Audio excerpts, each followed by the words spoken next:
Terence Crawford, has appeared unmoved by Jake Paul's apologies to Mike Tyson for his comments on Tyson's late daughter, claiming Jake Paul was only pulling up some theatrical performances. Fighting boost is a lose-lose situation, when they going to say, oh well, he was young, he wasn't ready, he was talented, he was skillful, but you got the experience over him. To him, there was nothing sincere about Paul's apology to Mike Tyson, and if Paul meant business, he would request a physical meeting with Mike Tyson where he would tender an appropriate apology like Tyson did to Ender Holyfield. Let's get right in. I ain't got to do too much talking, BRFOC. Focus on your fight, for you make it to your fight. I know what's going to happen come Saturday. The current welterweight champion of the World Boxing Association, World Boxing Council, and World Boxing Organization has come for Jake Paul. Despite the problem child sending in an apology to Mike Tyson, Jake Paul had been at the receiving end of countless insults, slurs, slights, and abuses on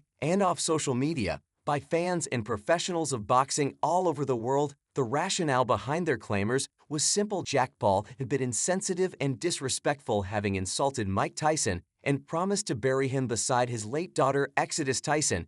After their bout on the It wasn't just Mike Tyson's legendary status that was the problem. The real issue was Jake Paul's insensitivity to his daughter's death.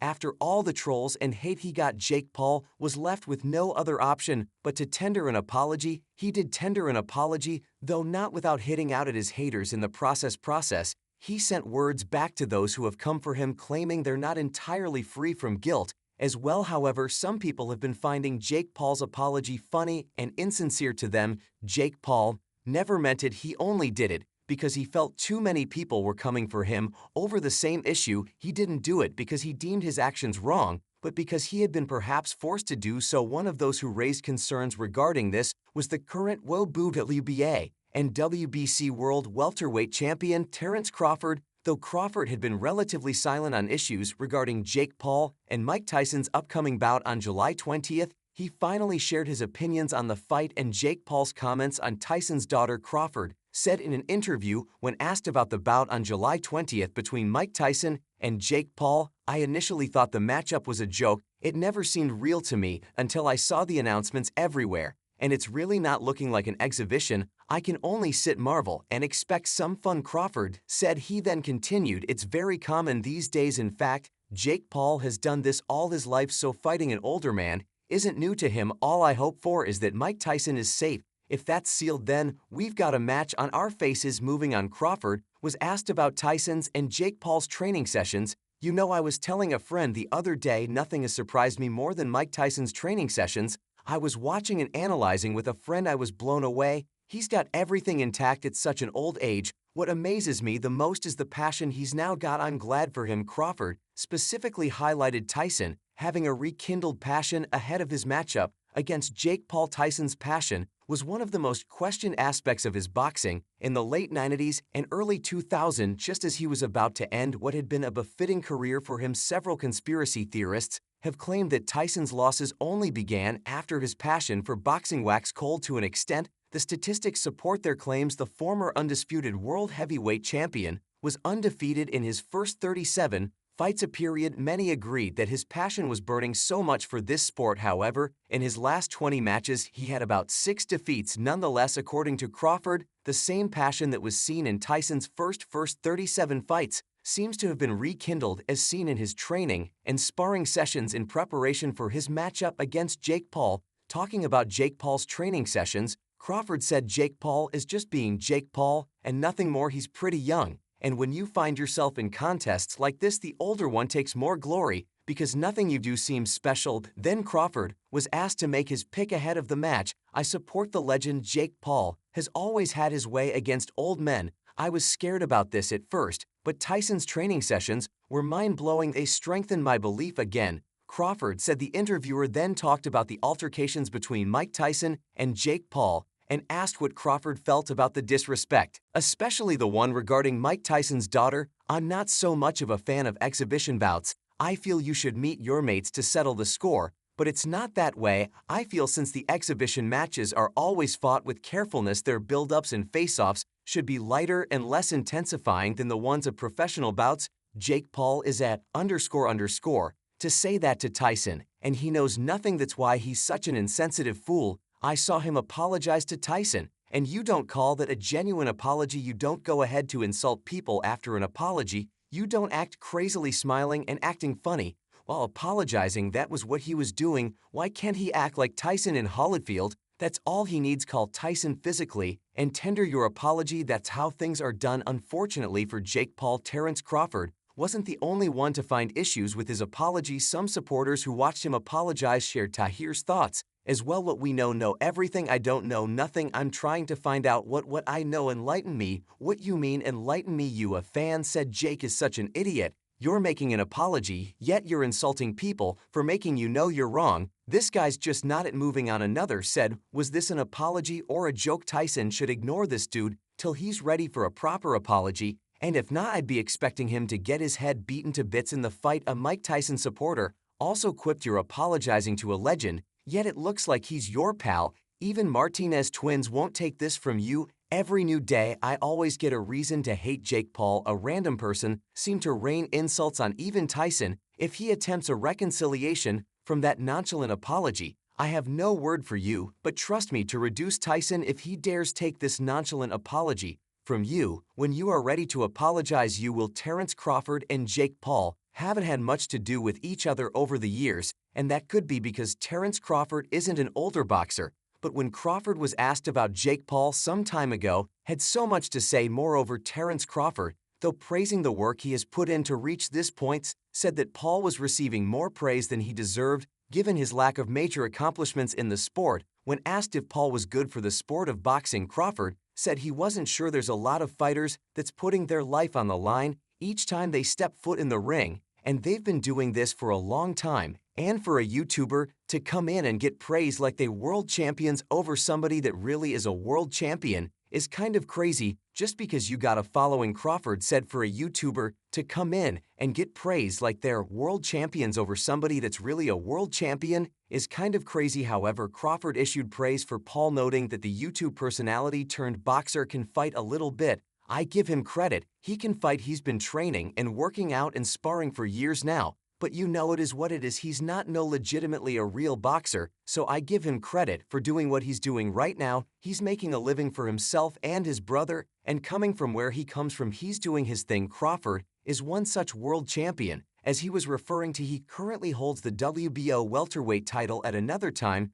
Crawford was to talk about influencer boxing, and he did well to use Crawford in symbolizing Jake Paul. And talking about influencer boxing, Terence Crawford once shared his take in an interview. In the age of influencer boxing, Terence Crawford wasn't hating but was just being real. With a 38-0 record and numerous world championships across 3 weight divisions in boxing, Crawford has been universally considered one of the top pound-for-pound boxers in the sport. So given his accolades, some might think the rise of influencer boxing in recent years might draw his eye, as it has done with so many in the world of boxing. However, they would be so wrong to do that. I can't knock the next man for putting food on his family's table. It's entertainment at the end of the day. They're just going in there to entertain the fans, and if the fans are going to pay them to entertain them, so be it. Crawford said during the podcast, I'll watch the real fighters, not saying these guys aren't real fighters, because these guys get in the ring and put their life on the line just like any other fighter does. They've been doing it for a number of years, but at the same time, it's a different skill set and different skill level. Influencer boxing rose to prominence the past few years in large part due to Jake Paul. Originally a YouTuber and Disney Channel star, Paul pivoted to a boxing career after finding success against fellow YouTubers in white-collar boxing matches. From there, Paul became the most recognized able face in influencer boxing by targeting bouts with former MMA champions. Most recently, he defeated former UFC middleweight champion Roberto Araza in the 3rd round of their bout. After the fight, Arum hinted Cavalas would likely challenge Crawford for the WBO welterweight title in early 2019. Cavala stated he wanted to fight the best in the division and called out Crawford. A week later, it was reported that the 37-year-old former world champion Luis Caso was in line to challenge Crawford in what would be Crawford's first of 3 bouts in 2019. The match took place on April 20, 2019. Crawford knocked down Can 2 minutes into the first round with a sharp right hand, followed by a left hook, and came close to a second knockdown, with Khan seemingly being saved by the bell. Despite making adjustments in rounds 2 and 3, Khan was easily outboxed by the sharper and faster Crawford. The champion switched to southpaw in round 4 and increased the pressure on KH 40 seconds. Into round 6, Crawford hit KH with an accidental low blow, despite being given 5 minutes by referee David Fields to recover. Khan's trainer Virgil Hunter informed the referee that Khan would not be able to continue, giving Crawford the win via TKO. Before the stoppage, Crawford led on the scorecards by 50-44 and 49-45 twice. According to statistics, Crawford landed 88 of his 21 punches, 42%, while Khan landed 44 of his 182 punches, 24%. At the post-fight press conference, Crawford accused Khan of quitting in the fight, which Khan denied. On July 22, 2021, the WBO ordered that Crawford defend his welterweight title against the second-ranked WBO welterweight contender Shawn Porter. The former two-time welterweight title holder was seen as the biggest challenge in Crawford's career up to that point, with ESPN describing Porter as a quantum leap in competition. As the two sides were unable to negotiate the terms of the fight, the WBO set a purse bid for September 2, 2021, which was later postponed until September 14. Crawford and Porter would adhere to a 60-40 per split rather than the usual 80-20 split for mandated matches, taking into account the earnings from their 3 previous fights. On September 14, it was announced that a deal had been agreed to stage the fight on November 20 at Mandalay Bay in Las Vegas. On Fight Night, Crawford showcased his switch-hitting ability, fighting in both the orthodox and southpaw stances. Both men were cut from accidental head clashes. In the 10th round, Crawford caught Porter coming in with a well-timed left uppercut, sending the latter to the canvas. Crawford scored another knockdown shortly after, prompting Porter's corner to throw in the towel, handing Crawford a 10th round technical knockout victory. Crawford outlanded Porter in punches with 98 strikes to 79, although Porter had landed more power punches with 67 to Crawford's 65. Crawford was leading on the judges' scorecards at the time of the stoppage with scores of 86-85, 86-85, and 87-84. According to reports, Crawford earned up to $6 million for the bout, a 60% split of the total fight purse. During his post-fight interview, Crawford announced his split with promoter Bob Arum and departure from Top Rank, opting instead to test free agency. Also on October 21, 2022, Crawford was announced to make the 6th defense of his WBO welterweight championship against top contender David Ainen. On December 10, 2022, at the Chai Health Center in Omaha, Nebraska, Crawford stopped Avanen with a right hand to the jaw, winning in the 6th round. After the fight, Crawford stated, "It was a one-fight deal, and he is still a free agent. Start putting that left hand behind.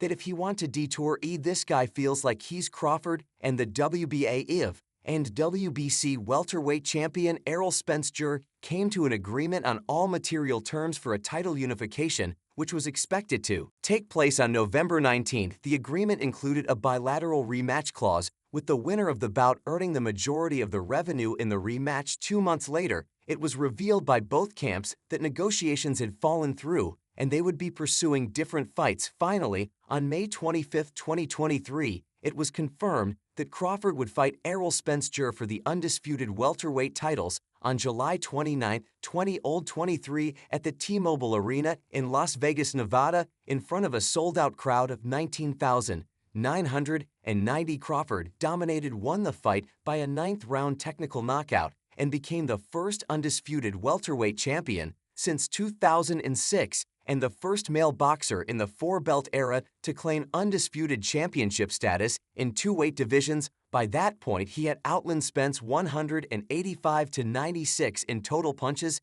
and 98-63 in power punches. Crawford was up 79-70 on all 3 scorecards at the time of the stoppage. Hurt Spence is hurt, so Floyd Money tells him he's stumbling and he hasn't been hit. Move up after this fight because he's from a lay of angles, and as Crawford had advised Jake Paul, it is hoped that soon Jake Paul gets rid of his obsession with fighting older boxers and we can see a matchup between Terence Crawford and Jake Paul. For now, many await another apology from Jake Paul after deeming his first one nonchalant. It remains to be seen if he does respond. If you enjoyed watching this video, kindly react by clicking the like button below. For the very best updates on news moments, events, and actions in the world of boxing, stay connected with us by subscribing to our YouTube channel, and don't forget to turn on notifications to get alerted when we drop quality contents like this.